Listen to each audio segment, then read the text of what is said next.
Welcome to the Heart Pyre. This is episode 32, A Blazing Bond.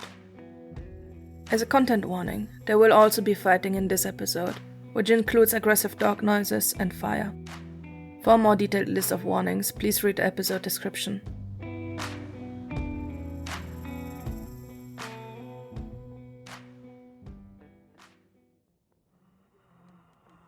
Rena? Rena whirled around, her heart racing instantly. In a corner behind her sat a small figure, legs pulled close to the body. Oh my stars, Maya, are you hurt? What did they do to you? Did they treat you right? Did they feed you? Stop it, I'm fine, Rena, you can let go of me now.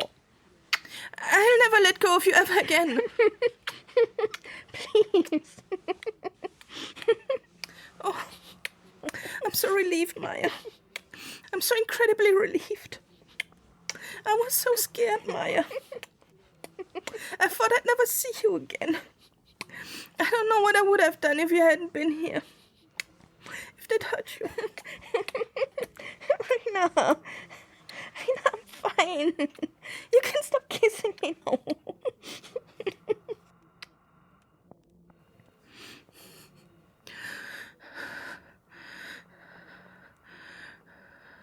What happened? What did they do to you? I don't know. It's weird. Not much, if I'm being honest. I'll tell you later. Who are those guys? Oh, they helped me find you. Hello, Maya. My name is Kalani. This is Asha, Logan, and Finn. We are friends of your sisters, and we're here to get you back to freedom. Okay. Then let's go. Rena backed off and gave Maya enough room to stand up. The crow had dressed her in their typical uniform. An unreasonable rage overtook Rena. She wanted to rip them off her sister's body, to wash away any traces of the crow. But first I had to get her back to safety. Then Rena could finally give Maya back her dress. And thankfully, Maya didn't seem in bad shape. Her hair was messy, and her face and hands were dirty, but Rena couldn't see any wounds, at least in the parts the clothes didn't cover. You're all here for me. You are our main focus, yes. But not the only. Well, we're also trying to figure out what the crow is planning. Is that what they call themselves? The crow? That's stupid. I don't think they're known for their creativity. But did they take anyone else from Ocean's Row? Yeah, but I haven't seen them since we got here. Who did they take? Tulio and Luisa. They're so young. Can we maybe address the unconscious body lying in bed that's glowing? Logan waved his hand vaguely in the direction of the bed, and all of them turned to look at the body. A strange shadow fell over Maya's face as she stared at him, her shoulders growing tense. The expression made Rena want to tear reality apart so none of this could have ever happened. If the fox could play around with it, why couldn't she? Why couldn't she make the pain in her sister's heart go away? He's strange. I don't know how to explain it. Is he alive? I think so. Sometimes he's awake and talking. Why did they lock you in here with him? I don't know. They didn't tell me anything about what they're doing. I thought maybe I was meant to be his personal servant or something like that, but they didn't give me any orders. And there's constantly someone coming in to look after him, so I don't think that's the case. They treat him like the highest royalty, but honestly, he's just a jerk when he's awake. Rena's eyes met Kalani's before looking back at the glowing body. Tafumoda. They just keep him in a random room like this. You know him?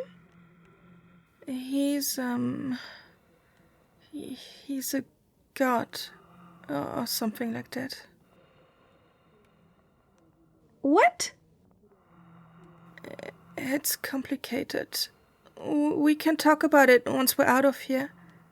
I don't know if I understand it myself. The crow is trying to bring him back or keep him alive, I guess. We don't know that much about it either. Why? That's kind of what we're trying to find out. So, what do we do with him? I mean, there's 6 of us, and 1 of him. Logan, I don't think we should touch him. You don't think it would potentially save us a lot of trouble in the future? We don't know what will happen if we do touch him, or if it's even possible to kill him. Can't know without trying. We need to focus on getting back to Pyre safely. And drawing the attention of everyone in the monastery is kind of counterintuitive, don't you think? Yeah, but you don't know what will happen either. Maya, what's he like when he's awake? He's weird. He mostly stays in bed and sleeps, but sometimes he wakes up and then he tells me all these stories. Most of them don't make sense, and he talks about people I don't even know. Like his family, I think, but he mentions so many different names that I just stop listening halfway through. And then he gets angry when I don't remember all the stupid names and how they're related to him. Like I'm in school and I'm supposed to memorize it all.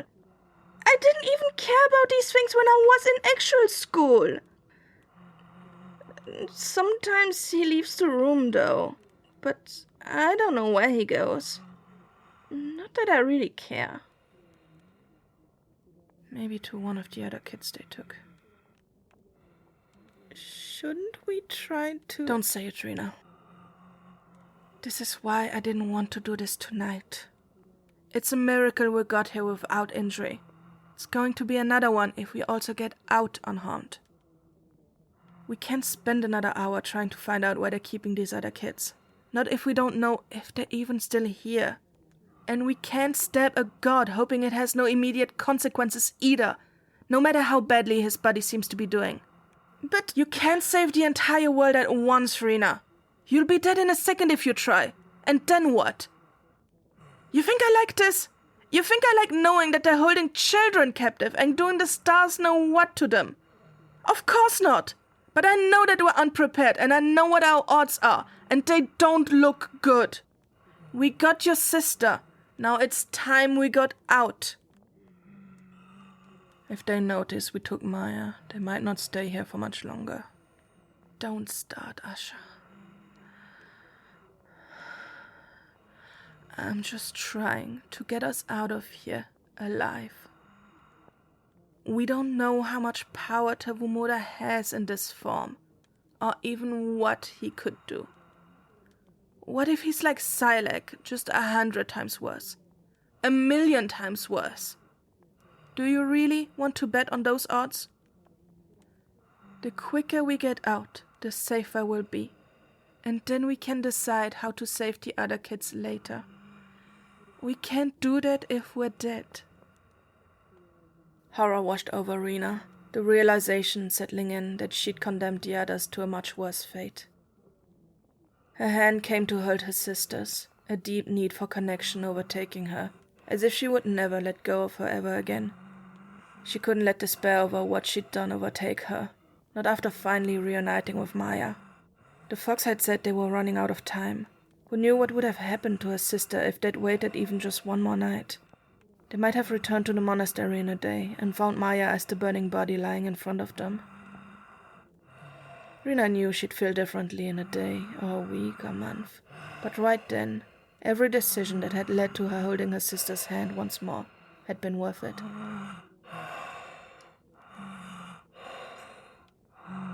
What the absolute fuck? The room was suddenly doused in a bright orange light as the body sat up in bed and turned to look at them. He opened his eyes, and Rena's body froze, transfixed by the red and orange fire dancing around in them. But before her mind could step any closer to the fire, Maya had grabbed her wrist and had darted towards the door. Which way to get out? The stairs! Go up the stairs! They all ran up the stairs, 3 steps at a time, until they'd reached the 2nd floor.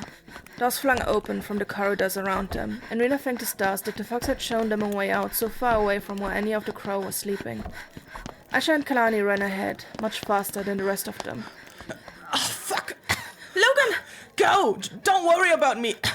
Just get your sister out of here! But your shirt! You're bleeding again! It's okay. I'm fine, just keep running. Let's go, Rena! I've got him. Finn wrapped one arm around Logan's waist, pulling Logan's arm over his shoulder, and hoisted him up. He dragged him ahead, Logan stumbling along, not able to mask the pain on his face anymore. A red glow appeared behind them, growing ever brighter until the body appeared at the end of the corridor. He was limping, but it didn't seem to slow him down much. Rena looked ahead again, but a flock of acolytes had appeared with torches. Asha and Kalani stopped, bracing for what was ahead. Asha's sword glinting in the light of the torches as she swung it at the oncoming crowd. Rena's hand slipped into her dress pocket where the knife Logan had given her in Pyre was. She held it so tightly that her fingers hurt, not sure how to correctly use it in a fight, but there was no time to think about that. She would just have to widely swing it around and hope she didn't hurt herself. Maya came to a stop, dashing from side to side to see if she could slip past the fight, but the corridor was simply too small. 5 people had come their way and had drawn various weapons, from daggers to wooden poles to shovels. They barely looked ready for a fight, but that didn't matter. They attacked erratically, Asha barely managing to block their attacks and control the cramped space they were in. Kalani managed to wrestle the wooden pole out of its owner's hand and push them back, but had only freed up space for the next attacker to approach. Rena spun around, ready to run back to where they'd come from, but more people had caught up to them from behind, and Finn had drawn his rapier to fend them off. Logan leaned against the wall, one hand wrapped around his bleeding stomach, the other clutching the knife as if there was any possibility he might join the fight. Maya tried to drag Rena into one of the empty rooms to get away from the fight, but Rena stopped her, realizing right away that they'd be stuck with no way out. Instead, she tried to run past Asha and Kalani in hopes of reaching the crack in the wall, swinging her knife frantically at anybody in front of her. Hands tried to grab her, yanked the knife out of her hand, but Maya pulled her in the other direction just in time. They slipped past Finn, desperate to find any way out of the fight, but the body was waiting for them, the light coming from inside his core glowing brighter than it had done before. Rena stopped, twisting and turning around, her mind racing to find a solution that simply wasn't there. She eyed the distance down to the ground, wondering if they could hang from a vine or one of the strings holding the bird figurines and land on their feet unharmed, but she quickly dismissed the idea. She looked back, and in that moment Maya slipped out of her grasp and bolted ahead, slamming into the glowing body before he could react. He stumbled back, dropping to the floor to save himself from falling over the balustrade. Come, Rena, move! We have to get out of here! Rena looked at the body in horror, knowing who he was, knowing what he was.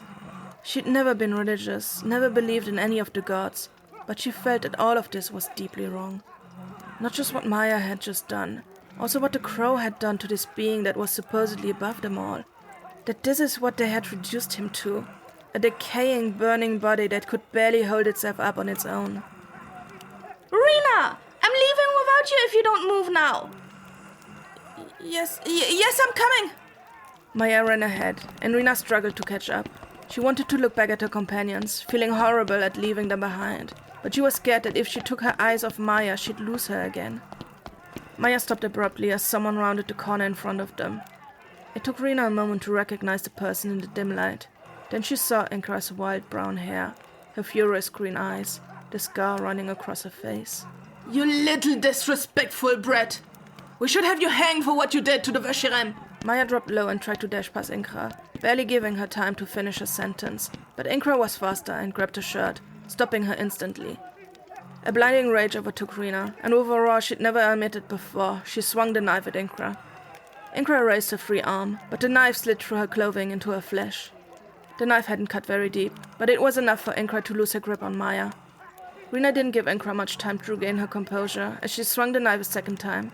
She managed to cut Inkra's hand, but the other woman ignored her injuries and simply slapped the knife out of Rena's grasp, her fist swinging around to hit Rena in the temple before Rena had the time to regain her stance. Rena stumbled back, her vision momentarily going bright and blurry. You think can just steal what is rightfully mine.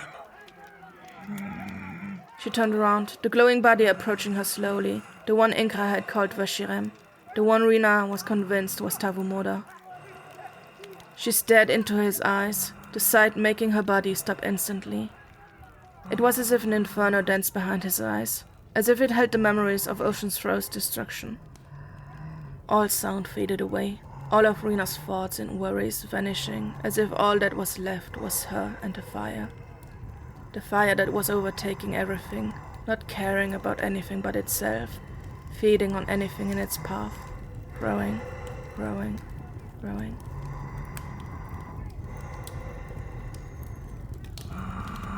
I will not let you be the end of me.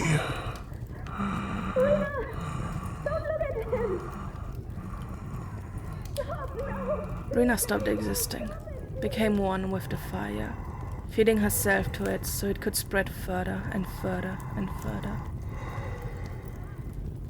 Then a hand grabbed her arm and pulled her away, severing the connection to the fire. Her mind snapped back to her body, a cold shiver running through her. Her eyes snapped to Logan's eyes, their green and brown looking so dull in comparison. Where's your sister? I don't know. She was with Inkra. They were here just a second ago. I don't know where they went. I don't know what happened. Oh, stars, I lost her again. Calm down, they can't have gone far. They're probably downstairs. I would have seen them if they'd gone the other way. Where's Tafumoda? What? The body. Where did it go? Fuck. I don't know. I didn't see him leave. How could he have left without us noticing? I don't... it doesn't matter. We have to find your sister. Let's go. Logan pulled her along back to where they'd come from, an arm still wrapped around his stomach as blood dripped to the ground, running down the stairs quicker than was safe. They reached the inner court, the light of the bonfire illuminating 4 acolytes knelt before it, incessantly carving figurines that littered the ground and hung all around them from up high. The intertwined triangles had even been carved into the floor's stones, but the grooves had been filled with the bonfire's ashes. Where are they? I don't know. Maybe the other side of the bonfire. There! Oh, stars, no! Inkra was standing behind Maya, holding her arms tight, as Tavumoda placed a hand on Maya's face. She was thrashing around, whipping her head from side to side, but the glowing body gripped her face tightly. He stepped backwards into the fire, the ash crackling under his feet, Inkra advancing with him, pushing Maya ahead.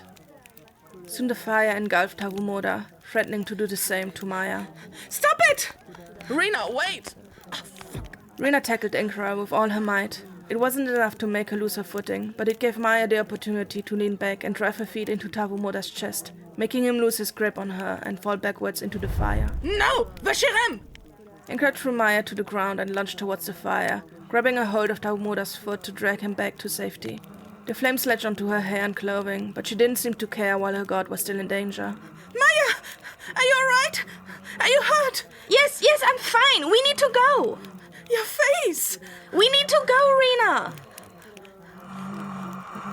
You cannot escape me. This is inevitable. I am and will always be, no matter how time advances. Oh, stars. We need to leave now. We need to leave now. Logan, can you... Go! I'll get out on my own. But... Go! Now, Rena. I've got him, Rena. Finn? I will kill you all! Let the fire eat you alive until you can't scream no more! Your pea of a brain can't even comprehend what we're doing here.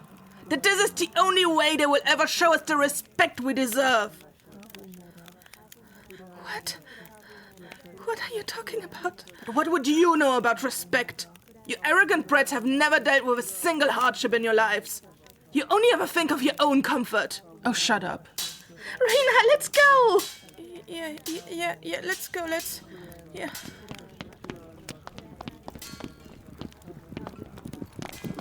Rena! Roderick? Michael? Oh my stars, what happened? Fashiram, what did they do to you? You fucking traitor! Ingrid, what happened? Your hair! What's going on? Rena, are you alright? Did they hurt you? No. I'm fine, but we need to help Logan. I think his wound reopened. No, wait! Rena, come on! They'll be alright. Trust them. We need to leave. I'll go help Logan. You run back to Paimechi. We'll find our way back together later. Okay.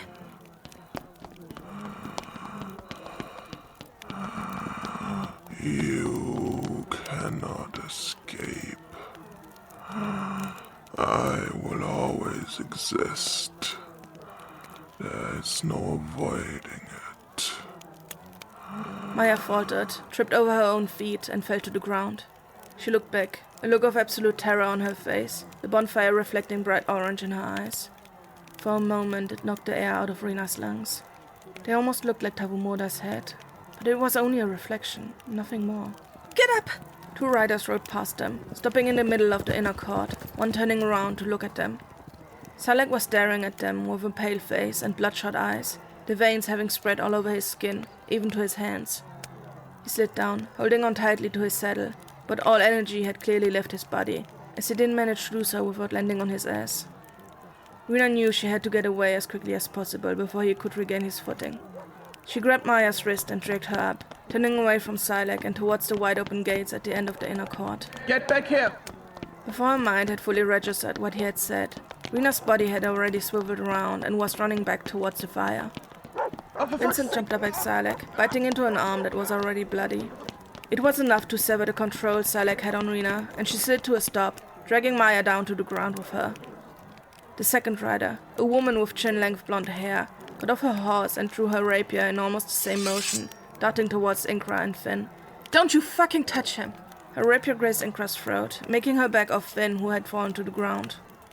What the fuck? Who even are you? None of your concern. Nara? Why are you here, Nara? I'm here to save your sorry ass. It was an order, Finn. Don't start believing I'm here out of the goodness of my heart. If it were for me, I'd let these savages tear you apart. An acolyte lunged at her from behind, but Nara stepped out of the way and in one swift motion pierced her rapier through their throat. She used the attacker's momentum to let the body stumble to the ground and slid her blade out of the wound, swinging it once to shake the blood off. Rena couldn't take her eyes off the woman. She instinctively knew that she had to be Finn's sister, but she couldn't believe just how different they were. Get up, so I can drag your sorry ass back home. Rena expected Finn to say anything, to defend himself against her, but she just stared at her with wide, panicked eyes, letting his sister drag him up to his feet by his lapel. You're so fucking useless. His whole body was rigid as he stood up, his hands balled into tight fists. From the side, Logan swung at her, his fist hitting her square in the jaw. He'd put so much force into the punch that they both stumbled to the ground. Nara cursed at him, fumbling to get back up to get to her rapier that had skittered to the side, but Logan whirled around and tripped her. Nara hit the floor hard, her face smacking against the cold floor. It gave Logan enough time to push himself back up and dash to her rapier, picking it up before she could. Nara tried to get up again, but Ingrid tackled her from the side, making her tumble to the ground once more. Tavumoda's glowing body was standing to the side, observing the fight, motionless. The fire had burst out of his chest, melting his skin, and was falling to the ground in disgusting dollops. Rena stared at him in horror, bile rising up her throat, but then she noticed that the bonfire was spreading, the flames leaping at the wood of the balustrade, spreading over the lichen that covered the old structure, engulfing the figurines that were hanging around the court. Rena dragged her eyes away from the fire, its light still branded into her vision. Before she had time to get back on her feet, Logan had already grabbed Finn's arm and was running past them. The front of his shirt was wet and dark red, and the blood had even run down his pants, and still he managed to rush across the inner court at a speed Rena didn't think was good for his condition. A tight knot formed itself in the pit of Rena's stomach as they ran away from the bonfire, away from Tavumoda's melting form, away from Nara and Ingrid fighting, past Silac, who was on the ground, weakly trying to get Vincent off him. Once they were out of danger and the energy had left their body, the consequences of the night would come back to haunt Logan. If they'd taken a break and let him rest properly, he might have healed from his wound without complications. But like this, with the amount of blood he had lost and the fighting, they would need to find someone who could probably close the wound soon. But Rena was painfully aware of how far away they were from anyone who would be able to help. Dread crept over Rena as the monastery erupted into chaos. People were running every which way, overtaking Rena and her companions to get out of the burning place, only a few of the acolytes still trying to grab at them. Others were running back to the bonfire to help Inkra or save Tabumoda. Rena and Maya weaved their way through the chaos until they felt grass underneath their feet once more. Rena! This way! Asha! We need to get back to Rancor. Logan's hurt! Yes, I'm aware. That's why we need to get out. Rancor's too far away. You don't get a say in this, Logan. We need to get you to someone who can keep you from dying. We don't even know where the city is right now. Kalani knows. The both of you stop arguing. Now's not the time. We'll go to Paimechi, then to Hevem, then to Rancor. We'll patch Logan up on the way. Kalani getting back to Hevem is just a waste of time. Not if it saves his life. Before Asha had time to snap back, Logan collapsed, his body hitting the ground hard. For fuck's sake, not again. Finn didn't hesitate to pull his own shirt over his head to rip it apart, pushing Logan's shirt up and wrapping the torn fabric tightly around his waist. They hoisted Logan's unconscious body up on Asha's back, while Kalani pushed a few acolytes away who still tried to get to Maya. The fire had created such a chaos that they managed to get away without anyone following them. They stumbled their way back to Paimeri, the light on the burning monastery illuminating the path. They walked as quickly as possible, hoping that they'd find the town quicker than they'd found the monastery. Rena held her sister's hand tightly, probably so tightly that it hurt, but she didn't dare let go of her anymore. She blocked all thoughts of Logan's condition from her mind, only thinking about finally having her sister back. She knew that if she thought of anything else, she'd break apart, and there was no time for that. Somehow, they reached Paimeri, but Rena couldn't tell how long it had taken them, her mind barely aware of her surroundings. They found a window to their previous room and smashed it to get to their belongings, then stole a merchant's cart and horse from the shed. They let Logan flat in the middle of the cart and sat around him next to the barrels the merchant had been transporting, no one speaking much as they rode into the sunrise. Rena's eyes were fixed on Logan's unmoving body. They didn't have any water to clean his wound, and she didn't dare patch him up with a dirty needle. They'd bandaged the wound as tightly as they could, but no matter what, it would take a lot of time and a lot of luck for him to get back on his feet. She felt like she should be crying for him, but her body was numb from all that had happened, and what her eyes could perceive barely felt real anymore. Rena? She looked over at her sister, the rising sun revealing the marks Tavumoda had left on Maya's face, like his touch had burned her skin. Rena's eyes traced them one by one, wondering if she was just imagining them, or if the others could also see them. Where are we going? It's a place called the City of Rancor. A city that moves around when there's danger. Kalani, Asha, and Logan live there, so hopefully we can find someone who can actually help Logan. And us. And then? I don't know. Maybe we can stay there until we know it's safe. What about Mom and Dad? It's just us now, Maya. Okay. But I'll take care of you, don't worry. I won't let them get to you, I promise. I won't ever let you out of my sight, ever again. They can try and take you away from me again, but they won't, not ever. We'll stay together from here on out.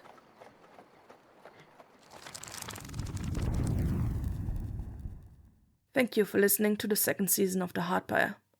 I wanted to apologize again for the delay between episodes. I didn't intend for the season to take so long to fully release, but since this is a solo project, I've been a bit overwhelmed with how much work it has been. I need to change a few things for the third season, but I first want to focus on editing this season into a book like I did for the first season. I've already seen the first sketches of the second book's cover, and I'm really excited for its release later this year. I'm also currently working on a German translation for the first book, and that should also be out by the end of the year. As always, you can find transcripts for each episode, character art, and a map of the kingdom on theheartpyre.com. And you can get the novelisation of the first season as an ebook and paperback from most major retailers. The intro music is Lonely Dusty Trail by John Prestone. The Heart Pyre is written and produced by me, Ulrike Machter. Thank you for listening.